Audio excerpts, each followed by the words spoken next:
Good afternoon and welcome to Midday Report here on TVP World. I'm your host, Marie Cato.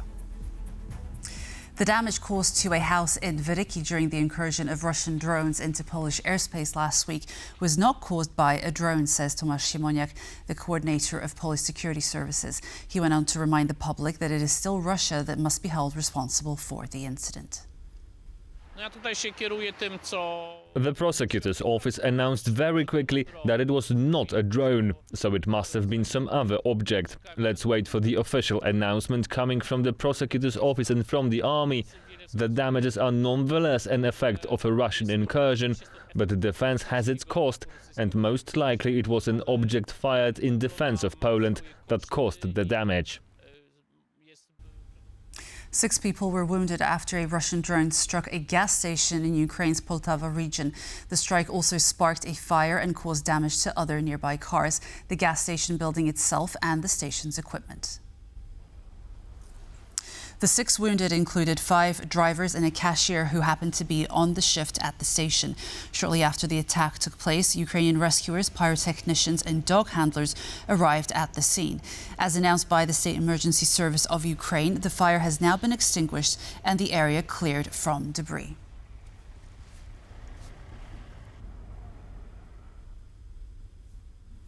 Outright flattery and working behind the scenes are needed to keep Donald Trump's support for Ukraine, NATO and the European Union, says Scott Lucas, Professor of American Studies at the University College Dublin, who was a guest on TVP World News tonight.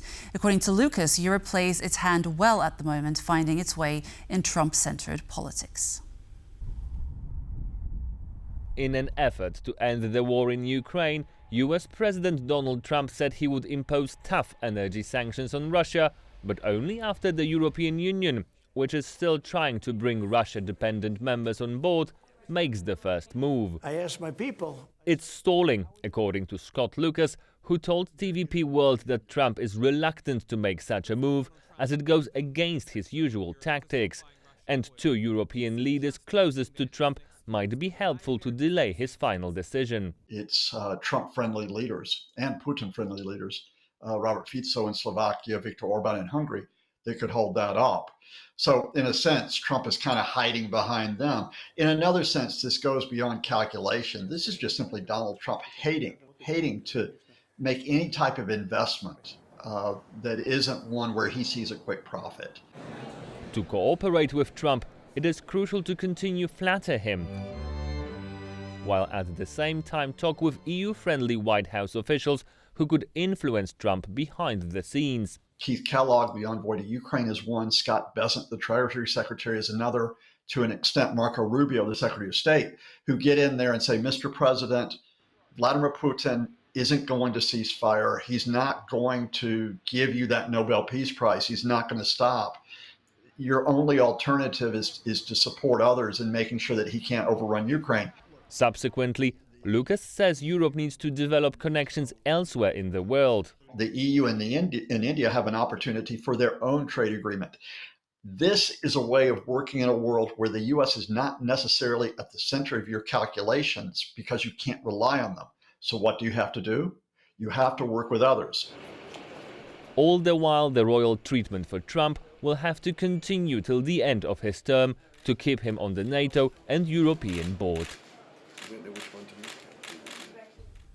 Poland will use Ukrainian drone expertise to develop its own capabilities. An agreement on joint military cooperation in developing drone skills will be signed soon between the 2 countries. The development was announced on Thursday by Polish Defense Minister Władysław Kosiniak-Kamysz during a meeting with his Ukrainian counterpart Denys Shmyhal in Kyiv.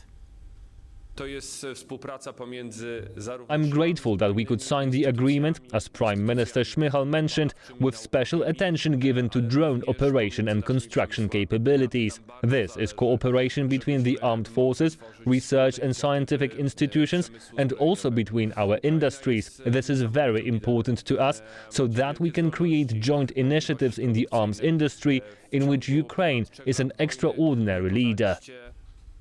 Lithuanian intelligence agencies have dismantled an organized crime group with ties to Russian military intelligence. The suspects allegedly carried out terrorist acts in various European countries, including Poland. Some of these acts of terrorism were to be carried out with self-exploding parcels delivered by couriers. The parcels were addressed and shipped by freight planes to the UK, and the other two were addressed and shipped to Poland by trucks.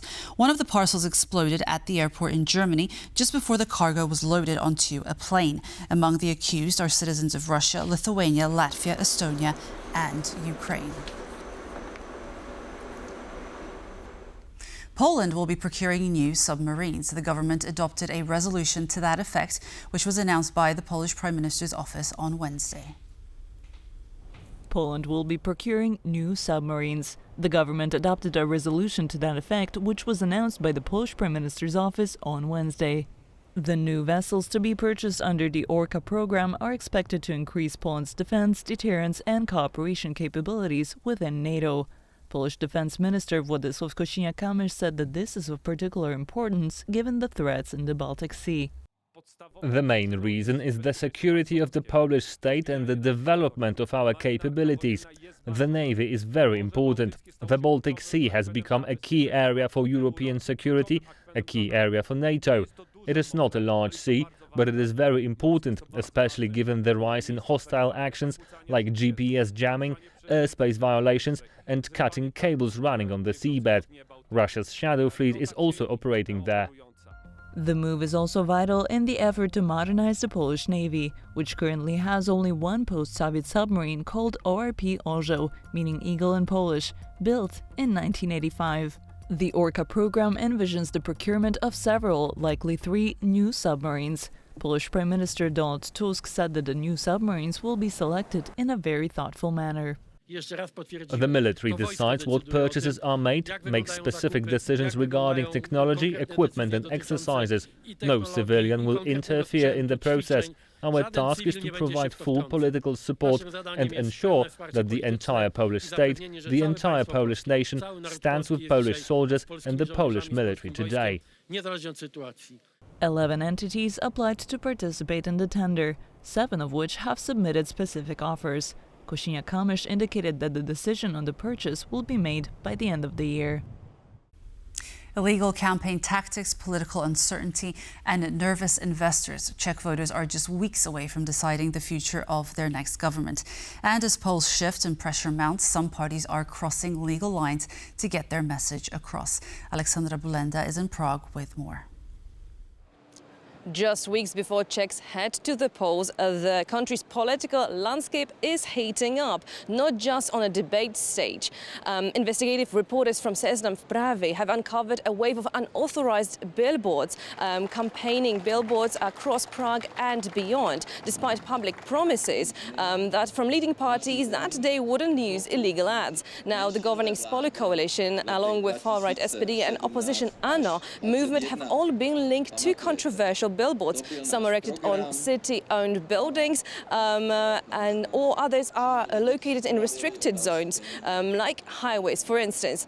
Now, mind you, at the same time, other topic that has been definitely on the headlines is that the international investors are growing wary of potential consequences of the vote. U.S. investment giant BlackRock has been quietly offloading shares at ČEZ. Now, it is the partially state-owned energy company amid fears that opposition leader Andrej Babiš could push for nationalization if ANO reaches power. So other investors also warn the risks are too high as long as political landscape is so uncertain.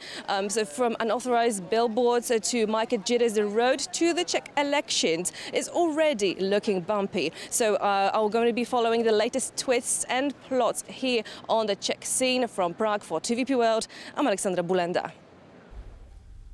Iconic Russian pop singer Alla Pugacheva has criticized the Russian full-scale invasion of Ukraine.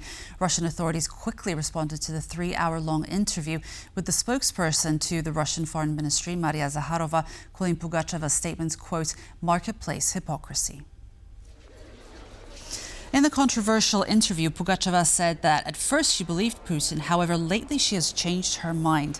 The artist also said that her family's anti-war position has already made a significant impact on their private lives. Her husband, Maxim Galkin, was one of the first artists to criticize the Russian full-scale invasion of Ukraine and was branded as a foreign agent in 2022.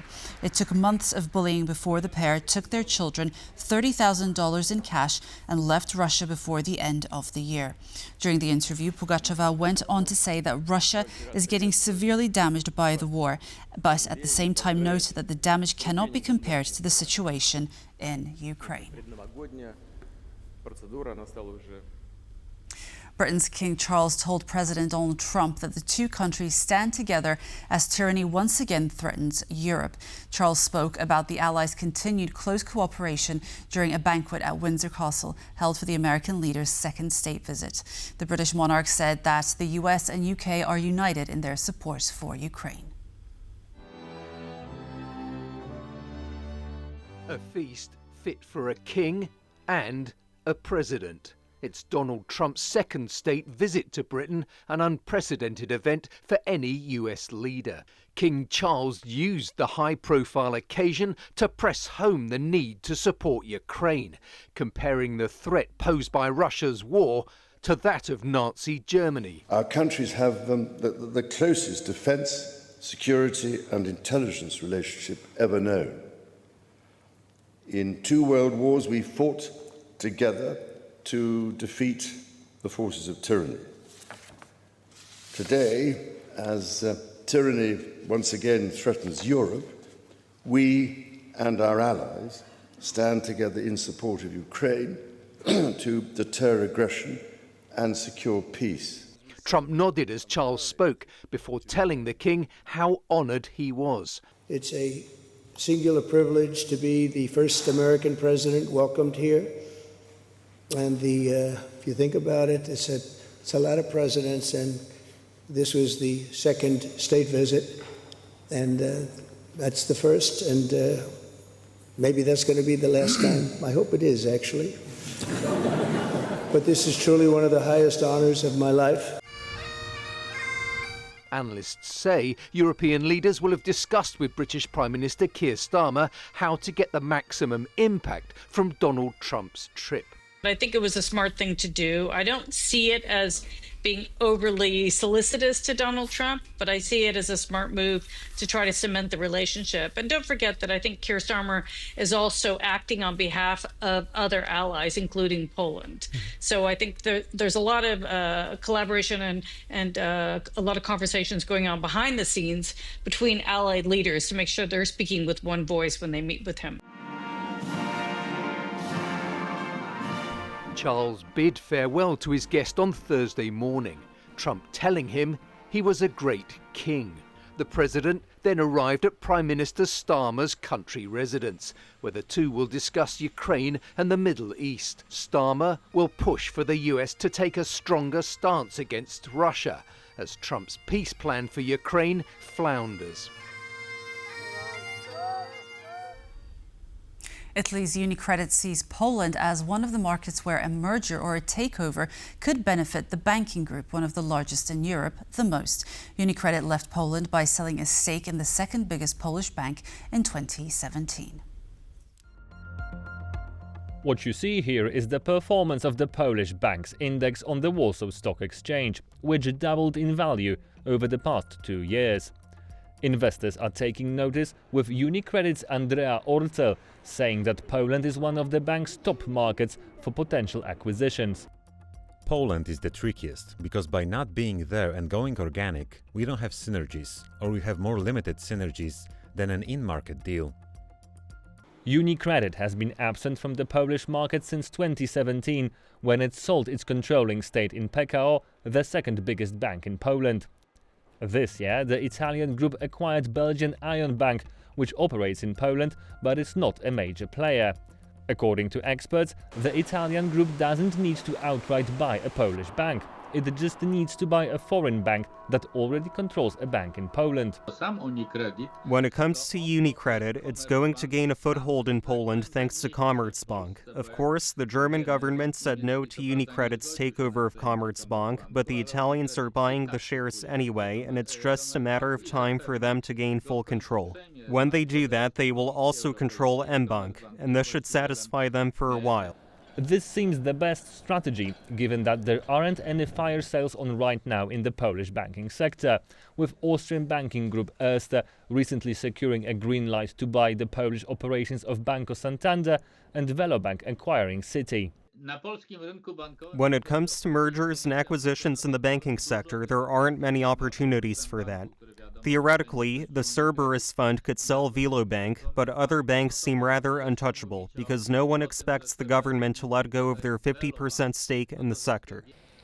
The Polish government owns its dominant position on the market thanks to controlling stakes in two biggest banks, PKO BP and PKO. And here we conclude Midday Report. Thank you for joining us and stay tuned for more on TVP World. Goodbye.